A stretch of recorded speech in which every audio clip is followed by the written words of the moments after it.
क्या कुर्मी समुदाय को आप लोग आदिवासी नहीं मानते? नहीं, बिल्कुल नहीं मानते हैं, क्योंकि उनका जो इतिहास रहा है वो बहुत डिफरेंट रहा है। वो लोग रूढ़िवादी परंपरा को मानने वालों में से नहीं है। हम लोग रूढ़िवादी परंपरा को मानते नहीं, हैं। अभी तो लोग सरूल मना रहे हैं, डहरे करम, डहरे सरूल, इस तरीके की। आज के टाइम पे जो जनरल कैटेगरी में है, जो हिंदू भी है ना, वो भी हमारे में शामिल होके वो भी सारे पर्व में हिस्सेदारी देते हैं और वो भी पर्व मनाते हैं। तो इसका मतलब तो ये नहीं कि सारे लोग आदिवासी बन जाएंगे। हमारी जो अस्मिता है वो हमारा जल जंगल जमीन ही है, हमारी संस्कृति है, हमारा परंपरा है, और हम वो परंपरा को मानने वाले हैं, रूढ़िवादी परंपरा। हम लोग जन्य जनजाति से आते हैं।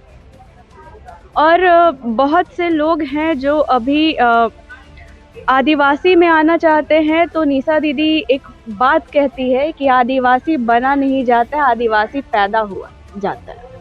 तो आदिवासी पैदा होते हैं, आदिवासी बनते नहीं।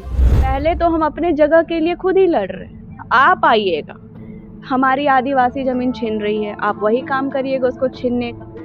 हमें जितने भी आरक्षण मिलते हैं, आप उसका लाभ लेना चाह रहे हैं, चाहे वो नौकरी हो, शिक्षा हो, हॉस्पिटल हो, हर जगह पे आप उसका लाभ लेना चाह रहे हैं। तो आदिवासी समाज को इतने से में पूर्ति नहीं हो रहा है, फिर आप लोग और घुसिएगा, तब तो हम लोगों को दबा के मार ही दीजिए। हम लोग तो उस लायक ही नहीं रह जाएंगे। हम लोगों को ये पूरा का पूरा एक साजिश लगता है कि जो पहले से आदिवासी रहे हैं, कोई दूसरे घुसना चाह रहे हैं हमारे जाति में, एसटी समुदाय में, और उसमें घुसने के बाद हमें ही दरकिनार किया जाए।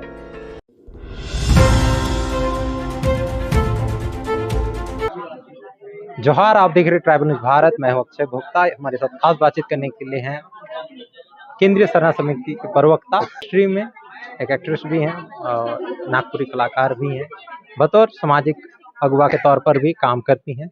आज एक प्रेस कॉन्फ्रेंस, स्वागत समारोह, सम्मेलन समारोह रखा गया था। आपके टीम में निशा भगत शामिल हुई हैं। कहीं ना कहीं वो समाज के लिए काफी मुखर रूप से आवाज रख रही हैं। तो क्या कुछ कारण रहा कि आप लोगों के टीम में वो भी शामिल हो गई? पहले तो आप सभी को जोहार, जितने भी दर्शक हैं, जितने भी देख रहे हैं, सभी को जोहार। और निशा दीदी को आज केंद्रीय सरना समिति ने महिला अध्यक्ष के पोस्ट पे रखा है, और बहुत अच्छा लग रहा है उनका आना केंद्रीय सरना समिति में, क्योंकि वो बहुत प्रखरता से, बहुत दिनों से जो आदिवासी समाज की अस्मिता को बचाने के लिए जो वो लड़ाई लड़ रही थी, वो दूसरे पार्टी से उसको इसलिए निकाला गया जेल कैंप से, क्योंकि वो अपने समाज के लिए लड़ रही थी। कहते हैं संवैधानिक तौर पे लड़ा जा रहा है, तो अगर आप एक पार्टी में हैं, तो निशा दीदी जो लड़ रही हैं वो भी तो अपने संवैधानिक तौर पे अपने रूढ़िवादी परंपरा को बचाने के लिए लड़ रही हैं। उधर जेल कैंप पार्टी अपनी संवैधानिक तौर पे वो अपनी लड़ाई लड़ रहे हैं। तो देखा जाए तो दोनों गलत नहीं है, लेकिन पार्टी से जो उन्होंने निकाला एक आदिवासी बेटी को, इसलिए क्योंकि उन्होंने उनके खिलाफ बोल दिया। वो कुर्मी समाज जो है वो एसटी में आने का दर्जा मांग रहे हैं, तो जो नहीं होना चाहिए हमारे हिसाब से, क्योंकि ये गलत है। अगर ऐसा होता है, अगर कुर्मियों को दर्जा दिया जाता है आदिवासी समाज में आने का, तो इससे बहुत ज़्यादा परेशानी हो सकती है। जो आदिवासी जो एकता है वो टूटने का काम करेगी। जिस तरीके से निशा भगत अचानक इस तरीके से जेल कैंप की तरफ से डायरेक्टली बिना शोकेज किए नोटिस जारी कर दिया जाता है, पार्टी से निष्कासित कर दिया जाता है, उसके बाद कई गालियां भी दी जाती, तो क्या कहेंगे? आदिवासी समाज का मुख्य रूप से प्रतिनिधित्व करने पर गालियां भी सुनने को मिलती है, जैसे आप लोग भी मुख्य रूप से आवाज को रखते हैं। इससे लोगों की मानसिकता पता चलती है कि कौन एक महिला को कितना सम्मान देता है। आप किसी भी पार्टी में हैं, आप कहीं भी हैं, आप किसी पार्टी में हो ना हो, अगर आप एक महिला हैं तो सबसे पहले आपको सम्मान मिलना चाहिए। आप सम्मान दीजिएगा, सम्मान पाइएगा, और आपको कोई हक नहीं बनता कि आप किसी भी महिला के बारे में, कोई भी मर्द समाज किसी भी महिला को गाली दे, उसके बारे में उल्टा सीधा बोले, ये कहीं नहीं लिखा हुआ है। तो सीधी सी बात है, इतिहास गवाह रहा है आज तक का कि जो भी आज तक अपने जल जंगल जमीन, अपनी अस्मिता को बचाने के लिए, अपनी संस्कृति को बचाने के लिए आवाज उठाया है, मारा गया है। फिर भी हम वो संघर्ष आज तक जारी रखे हैं, क्योंकि हमें पता है कि हमारी अस्मिता कहीं ना कहीं खोते जा रही है। और ये केंद्रीय सरना समिति जो है, ये इस चीज़ का भरोसा दिलाता है सारे सरना आदिवासी समाज को कि हम लोग प्रखरता से हमेशा से लड़ते आए हैं और लड़ते रहेंगे, और अपने हक को किसी और के पास नहीं जाने देंगे। क्योंकि हमारी जो अस्मिता है वो हमारा जल जंगल जमीन ही है, हमारी संस्कृति है, हमारा परंपरा है, और हम वो परंपरा को मानने वाले हैं, रूढ़िवादी परंपरा। हम लोग जन्य जनजाति से आते हैं, और बहुत से लोग हैं जो अभी आदिवासी में आना चाहते हैं। तो निशा दीदी एक बात कहती है कि आदिवासी बना नहीं जाता है, आदिवासी पैदा हुआ जाता है। तो आदिवासी पैदा होते हैं, आदिवासी बनते नहीं। तो क्या कुर्मी समुदाय को आप लोग आदिवासी नहीं मानते? नहीं, बिल्कुल नहीं मानते हैं, क्योंकि उनका जो इतिहास रहा है वो बहुत डिफरेंट रहा है। वो लोग रूढ़िवादी परंपरा को मानने वालों में से नहीं है। हम लोग रूढ़िवादी परंपरा को मानते हैं। अभी तो लोग सरूल मना रहे हैं, डहरे करम, डहरे सरूल, इस तरीके की। आज के टाइम पे जो जनरल कैटेगरी में है, जो हिंदू भी है ना, वो भी हमारे में शामिल होके वो भी सारे पर्व में हिस्सेदारी देते हैं और वो भी पर्व मनाते हैं। तो इसका मतलब तो ये नहीं कि सारे लोग आदिवासी बन जाएंगे। ये भी कारण है। तो आप लोग खासतौर पे एक सामाजिक संगठन से आते हैं, लेकिन जिस तरीके से आप लोग बहुत कम झारखंड में आदिवासी समुदाय का प्रतिनिधित्व करते हैं, मुख्य रूप से रखते हैं, तो क्या कहेंगे इससे? क्या माने क्या कुछ आप लोग को फेस करना पड़ता है? क्योंकि आप लोगों की बातें तो विधानसभा में बहुत कम रहते हैं और बहुत कम आदिवासियों का प्रतिनिधित्व करते हैं, तो क्या कहेंगे कितनी संख्या आप लोग? अभी देखिए, सबसे बड़ी बात ये है अक्षय जी कि अगर हमारा जो आदिवासी जनजाति है, अगर एसटी में दर्जा अन्य जाति को दिया जाता है, तो इससे आदिवासी की जो अस्मिता है वो खतरे में आ जाएगी। पहली बात तो आदिवासी की जो अस्तित्व है वो धीरे धीरे मिटते जा रही है, और उसी को बचाने का काम हम लोग कर रहे हैं। कहीं ना कहीं उसी चीज को बचाने के लिए लड़ाई लड़ रहे हैं। अब कोई कहेगा बाहरी आके कि हमको भी अपने जगह में जगह दो।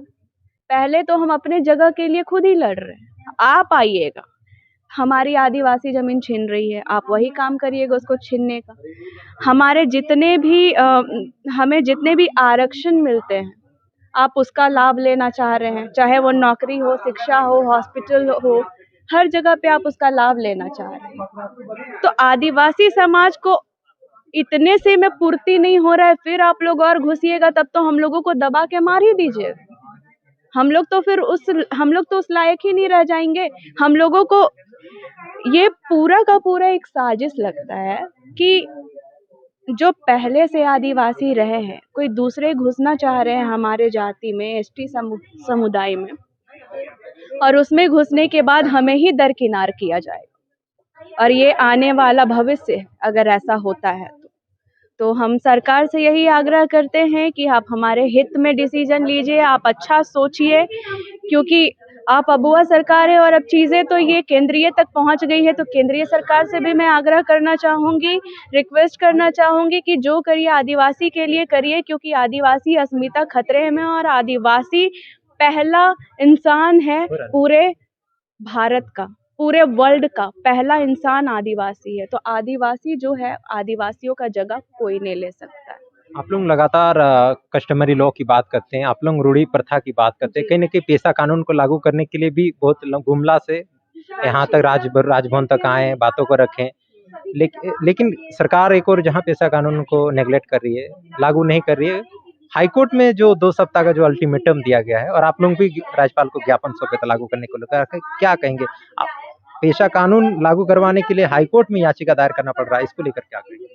कहीं ना कहीं चीज़ें ये है, जैसे कि पेशा कानून की जो बात रह गई, देखा जाए तो जमीनी स्तर पे बहुत सारी ऐसी चीजें हैं जिस पे काम करने की जरूरत है, और सरकार उसको दरकिनार कर रही है। वो डायरेक्ट चाह रही है कि मैं उस पे सीधा खुद से ही काम करूं बिना ग्राम सभा की अनुमति से। क्या यही कारण है कि बालुओं की भी नीलामी सरकार करने लगी? आज झारखंड से हर कुछ खत्म होते जा रहा है, चाहे यहाँ की जितनी खनिज संपदा है, ठीक है, हमारा जो जल जंगल जमीन जिसको जो हमारी देवी देवता हैं जिसको हम पूजा करते हैं वो खतरे में है। तो कहीं ना कहीं देखा जाए तो मैं ये नहीं समझ पाती हूँ कि ये चीजें क्यों हो रही है। झारखंड क्यों अलग हुआ बिहार से? आदिवासियों को एक अपना संरक्षण देने के लिए, आदिवासियों की अस्मिता बचाने के लिए, लेकिन वो आज भी 25 साल कंप्लीट होने को है और आज भी वही चल रहा है। जो 20-25 साल पुराना होता है वो हर जगह पे नहीं, सिर्फ चाहे वो शिक्षा को ले लो, चाहे वो हॉस्पिटैलिटी को ले लो। जैसे आप लोग लगातार राज्यपाल को ज्ञापन भी सौंपे पेशा कानून लागू करने को लेकर, लेकिन सरकार लागू नहीं कर रही है। हाईकोर्ट को फटकार लगाना पड़ रहा है कि 2 सप्ताह के अंदर नियमावली लागू करे और पेशा कानून को मैंने नियमावली 1996 बिल्कुल हाँ इसको पारित करे। हाँ। तो क्या कहेंगे? लगातार एक और कोयला जैसे कई यहाँ पर खनिज संपदा है और खासतौर पे बालू तो ग्राम सभा के अंतर्गत आती है, लघु खनिज के अंतर्गत आती है। तो क्या कहेंगे यहाँ के लोगों के पास अब कुछ नहीं बच रहा है? अभी आप देखिएगा कितनी बालू चोरियां होती, मतलब चोरी होती है। अगर आप कभी नाइट में निकल जाए, कभी रिपोर्टिंग करने निकलिए, पूरे रोड में आपको भर भर के बालू जाता दिखेगा। ठीक है, पुलिस अगर उनको रोकती है, ट्रक वाले उतरते हैं, जेब से पैसा निकालते हैं, पुलिस चुप और ट्रक चला गया। तो ये सब चीजें बहुत खराब चीज है। तो जिससे क्या ये सरकार की मिलीभगत से ये सभी हो रही है? सरकार की मिली भगत मैंने आंखों से तो देखा नहीं है, लेकिन कहीं ना कहीं अगर वो इस चीज में इन्वॉल्व नहीं है, ठीक है, तो मैं यही कहना चाहूंगी कि अगर आपकी इन्वॉल्वमेंट नहीं है तो आप इस चीज में ध्यान दीजिए, क्योंकि ये झारखंड आपका है और आप एक झारखंड के बेटे हैं, आप हमारे सरकार है। तो आपको इस चीज में खुद ही प्रखरता बरतनी चाहिए कि आपको समझ में आना चाहिए कि आपके अपने जगह से क्या गायब हो रहा है। तो मेरा ये मानना है कि पेशा अधिनियम कानून जो है वो इसलिए लागू होना जरूरी है कि ग्राम सभा की जब मजबूती बने। आज जो खेती वाले जमीन को जो एक्वायर कर लिया गया है रिम्स 2 बनाने के लिए, आज कितने किसान लोग लड़ झगड़ के रोपा रोप लिए, कितनों पे FIR हो गया। तो क्या ये सही है? आप कोई भी काम करिए, आदिवासी समाज डेवलपमेंट के खिलाफ तो नहीं है, डेवलपमेंट चाहता है। आप एजुकेशन में डेवलपमेंट कीजिए ना, जाके गवर्नमेंट स्कूल देखिए, बैठने लायक नहीं है, पढ़ने लायक नहीं है। किताबें तो मिल रही हैं, खाने को खाना भी मिल रहा है, शिक्षक नहीं है पढ़ाने को। तो ये सब चीज पे आप ध्यान दीजिए, ग्राम सभा को मजबूत करिए। आपको डेवलपमेंट करना है, ग्राम सभा अगर जब आप कोई भी डेवलपमेंट करें, चाहे आपको कोई भी मेला लगाना हो या कोई भी छोटा मोटा कुछ भी प्रोग्राम अगर गांव में आप कर रहे हो, तो ग्राम कुछ भी चीज की जितनी भी कार्यक्रम होती है गांव में, वो ग्राम सभा के परमिशन से होनी चाहिए। तो जब आपको परमिशन नहीं, आप पता नहीं क्यों नहीं चाहते हैं कि ये ग्राम सभा को मजबूती मिले, क्योंकि आदिवासी लोग जो है वो रूढ़िवादी परंपरा को मानने के लिए हैं। अब देखा जाए तो हर जगह पे अपना अलग अलग जैसे पंचायत बना दिया गया, सरपंच बना दिए गए पहले के समय में, लेकिन लेकिन जो आदिवासी लोग हैं उनका रहन सहन, उनका कल्चर, उनका मतलब पूजा स्थल मतलब उनका जो मानना है हर चीज वो अलग है। ये चीज समझना होगा। तो ये चीजों की जो समझ होती है वो ग्राम सभा को होती है। ग्राम सभा बेटर जानता है कि कैसे आदिवासी समाज की अस्मिता को ठेस ना पहुंचे और आपका काम भी हो जाए, आपका डेवलपमेंट भी हो जाए। तो यही है पेशा अधिनियम नियमावली। खासतौर पे और एक अंतिम सवाल रहेगा, किस तरीके से आप लोग मुख्य रूप से आवाज रखते हैं? लगातार कहा जाता है कि आप राजनीति की जाती है या फिर इस तरीके का, क्या कहेंगे इसको? तमाम आरोप ऐसा लगता है। देखिए, सबसे पहली बात तो आपने राजनीति की बात करी कि हम राजनीति करते हैं। नहीं, हम राजनीति नहीं करते हैं। सबसे पहली बात, हम केंद्रीय सरना समिति से हैं और ये कोई राजनीतिक पार्टी नहीं है, ये सामाजिक पार्टी है। अपने समाज के लिए लड़ता है, अपने समाज के लिए आवाज उठाता है, अपने समाज में जो गलत हो रहा है उसके खिलाफ आवाज उठाता है। तो यहाँ कोई राजनीति नहीं चलती, यहाँ पे चलता है तो सामाजिक कार्य चलता है। हम वो सामाजिक अगुवा बन करके आगे आए हैं।